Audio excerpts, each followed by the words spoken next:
Hello everyone, welcome to our channel. మీ Sindhu Mohan cooking and blogs. ఇవాళ మీకు మన ఛానల్లో సింపుల్ గా టేస్టీగా హోటల్ స్టైల్ ఊతప్పం ఎలా చేసుకోవాలైతే ప్రాసెస్ లోకి వెళ్ళిపోదామా. ముందుగా అయితే ఊతప్పం కోసం అయితే ఇడ్లీ బ్యాటర్ అయితే నేను తీసుకున్నానండి. ఈ ఇడ్లీ బ్యాటర్ ప్లేస్ లో దోశ బ్యాటర్ అయితే తీసుకోవచ్చు. బట్ ఇడ్లీ బ్యాటర్ వేసి మెజర్మెంట్స్ వేరు ఉంటాయి, దోశ బ్యాటర్ లో వేసి మెజర్మెంట్స్ వేరు ఉంటాయండి. టిప్స్ తో పాటు చెప్తాను, లాస్ట్ వరకు చూడండి. రెండు పిండితో ఎలా చేసుకోవాలో. నేనైతే ఇడ్లీ బ్యాటర్ అయితే వేసుకున్నానండి ఒక 3 గంటలు. అదే మీరు దోశ బ్యాటర్ వేసుకున్నారనుకోండి, ఒక 3 గంటలు తీసుకొని దీంట్లో వేసే పదార్థాలు ఏంటంటే కొంచెం డబల్ వేసుకోవాలి. మనం ఇడ్లీ పిండికి ఏమో కొంచెం తక్కువ వేసుకోవాలి, దోశ బ్యాటర్లు ఎక్కువ వేసుకోవాలి. ఇప్పుడు దీంట్లో ఫస్ట్ అయితే ఒక 2 స్పూన్స్ అయితే నేను ఇక్కడ ఉప్మా రవ్వ అయితే వేసుకుంటున్నానండి. నార్మల్గా మనం సూజీ రవ్వ అంటారు కదా, అదైతే వేసుకుంటున్నాను. అదే మీరు దోశ బ్యాటర్ అనుకోండి, ఒక 5 స్పూన్స్ అయితే వేసుకోవాలి ఖచ్చితంగా. ఎందుకంటే ఇడ్లీ బ్యాటర్లో రవ్వ ఉంటుంది కాబట్టి నేను ఎక్కువ యాడ్ చేయలేదు. ఒక 2 స్పూన్స్ ఏమో నేను ఇక్కడ సేమియా యూజ్ చేసుకుంటున్నానండి. సేమియా యూజ్ చేయడం వల్ల మనకి క్రంచీగా చాలా బాగుంటుంది ఉత్తప్పం అనేది. ఒక 2 స్పూన్స్ ఏమో నేను ఇక్కడ అటుకులు వేసుకుంటున్నాను. అటుకులు వేసుకోవడం వల్ల మనకి స్పాంజీ అండ్ క్రంచీనెస్ వస్తుంది. అదే మీరు కనుక దోశ బ్యాటర్ వేసుకున్నారనుకోండి, నేను వేసిన పదార్థాలన్నీ 5 స్పూన్స్ వేసుకోండి.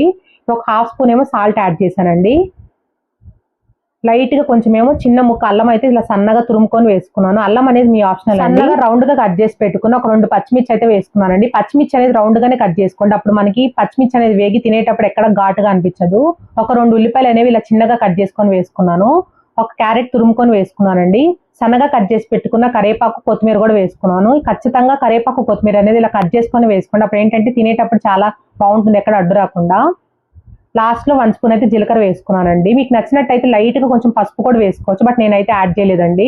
ఇలా అయితే మొత్తం అయితే ఒకసారి మిక్స్ చేసుకోండి. మిక్స్ చేసుకున్న తర్వాత మనకి బ్యాటర్ అనేది కొంచెం థిక్గా ఉంటుంది చూడండి. ఇలా బ్యాటర్ అనేది థిక్గా ఉన్నప్పుడు దాంట్లో కొంచెం కొంచెం వాటర్ వేసుకుంటూ మనకి దోశ బ్యాటర్ ఎలా ఉంటుందో సేమ్ అలానే కలుపుకోవాలి. మరి చిక్కగా అయితే ఉండకూడదండి. చూడండి ఇలా.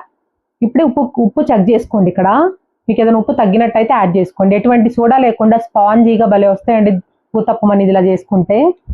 ఇప్పుడు చూడండి కొంచెమే వాటర్ యాడ్ చేసుకున్నాను. చూడండి ఎక్కువ కాదండి, మరి పల్చగా చేస్తే కూడా ఉత్తప్పం అనేది ప్యాన్ లో వేసిన తర్వాత రాదు. సేమ్ మనం దోశ బ్యాటర్ ఎలా కలుపుకుంటామో సేమ్ అంతే కలుపుకోండి. ఇలా అయితే మిక్స్ చేసేసి మీ దగ్గర టైం ఉంటే ఒక 10 నిమిషాలు పక్కన పెట్టేసుకోండి, మూత పెట్టేసి. టైం లేకపోయినా పర్లేదండి, డైరెక్ట్ గా కూడా వేసుకోవచ్చు. బట్ టైం ఉంటే ఏంటంటే కొంచెం నానుతుంది కాబట్టి మనకి సేమియా కూడా కొంచెం మెత్తగా అవుతుంది. ఇలా వేసుకున్నా పర్లేదు. చూడండి బ్యాటర్ అనేది ఇలా ఉండాలి. ఇప్పుడు ఈ బ్యాటర్ ని వేడి వేడి పెనం మీద అయితే వేయాలండి. పెనం అనేది బాగా హీట్ గా ఉండాలి, అప్పుడే మనకి ఊతప్పం అనేది ఎక్కడ విరిగిపోకుండా వస్తుంది.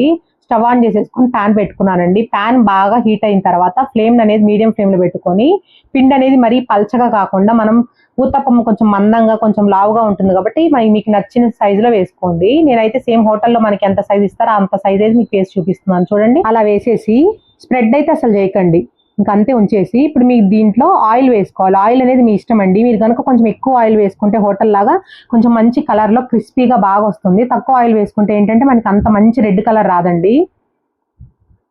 ఇలా ఆయిల్ సైడ్స్ వేసేసుకొని పైన కొంచెం వేసేసుకొని మూత పెట్టేసుకొని మగ్గించాలి. అప్పుడు ఏంటంటే లోపల వరకు మగ్గుతుంది, ఎందుకంటే మనం లావుగా వేసాం కదండి బందోస్ లాగా, అందుకు ఖచ్చితంగా మూత అయితే పెట్టుకోండి.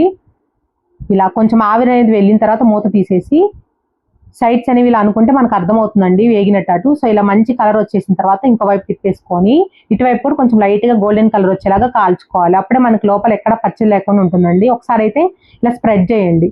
ఇలా స్ప్రెడ్ చేసి ఇలా ప్రెస్ చేస్తే ఏంటంటే లోపల ఏదైనా పచ్చి ఉంటే మనకి వేగిపోతుంది. ఇప్పుడు ఇటు సైడ్ కూడా వేగిపోయిందండి. ఇట్లా అయితే తీసేసి అల్లం చట్నీతో అన్న లేకపోతే కొబ్బరి చట్నీతో అన్న సర్వ్ చేయండి, చాలా టేస్టీగా ఉంటుందండి. సేమ్ మీకు హోటల్లో తింటే ఉత్తప్పం ఎలా ఉంటుందో అంతే మంచి ఫ్లేవర్తో వస్తుంది ఉత్తప్పం అనేది. ఇలానే రెండో ఉత్తప్పం కూడా వేసుకున్నానండి. మీకు ఫ్లేమ్ బాగా హీట్ ఉంది అనుకున్నట్టయితే కొంచెం వాటర్ అనేది చిలకరించుకోండి, అప్పుడు ఏంటంటే హీట్ అనేది కొంచెం తగ్గుతుంది. ఇలానే రెండో ఉత్తప్పం కూడా వేసుకుంటున్నాను. చూడండి నేనైతే స్ప్రెడ్ చేయలేదు, జస్ట్ ఇలా రౌండ్ చేశాను అంతే. మళ్ళీ రిపీట్ చేయాలి. ఆయిల్ వేసేసి పైన మూత పెట్టేసుకొని కవర్ చేసుకోవాలి. ఇలా మూత పెట్టుకొని కవర్ చేసుకోవడం వల్ల ఏంటంటే లోపల వరకు మగ్గుతుందండి, మనకి ఎక్కడ పచ్చి ఉండదు. మళ్ళీ చెప్తున్నాను, ఖచ్చితంగా మూత అయితే ఎవరు మిస్ చేయకండి. ఇలా మూత పెట్టేసి ఇటు సైడ్ కూడా కాలిన తర్వాత నెక్స్ట్ తిప్పేసుకొని వేడి వేడిగా అయితే సర్వ్ చేయండి. పిల్లల నుంచి పెద్దవాళ్ళ వరకు అందరు చాలా ఇష్టంగా తింటారండి. ఇప్పుడు ఎట్లానో హాలిడేస్ కాబట్టి ఇడ్లీ పిండి దోశ పిండి ఇంట్లో ఉన్నట్టయితే ఇలాంటి రకరకాల రెసిపీస్ అయితే చాలా ఈజీగా చేయొచ్చండి. అప్కమింగ్ వీడియోస్లో ఇలాంటి రెసిపీస్ అయితే మీకు పోస్ట్ చేస్తాను. మీరు కొత్తగా మన ఛానల్ ఎవరైనా చూస్తున్నట్టయితే సబ్స్క్రైబ్ చేసుకోవడం మాత్రం మర్చిపోకండి. ఇలా అయితే రెండో ఉత్తప్పం కూడా వేపుకున్నానండి. వేపేసుకొని నేనైతే కొబ్బరి చట్నీతో అయితే సర్వ్ చేశాను. చాలా అంటే చాలా టేస్టీగా వచ్చాయి. నేను చూపించిన స్టైల్లో మీకు ఉత్తప్పం రెసిపీ కనుక నచ్చినట్టయితే ఒక చిన్న లైక్ చేయండి, షేర్ చేయండి అని కామెంట్ చేయండి. పక్కన బెల్ ఐకాన్ని ప్రెస్ చేయండి, అప్పుడు నేను పెట్టే వీడియోస్ అన్ని మీకు నోటిఫికేషన్స్ వస్తాయి. Thank you so much for watching. Take care. By by.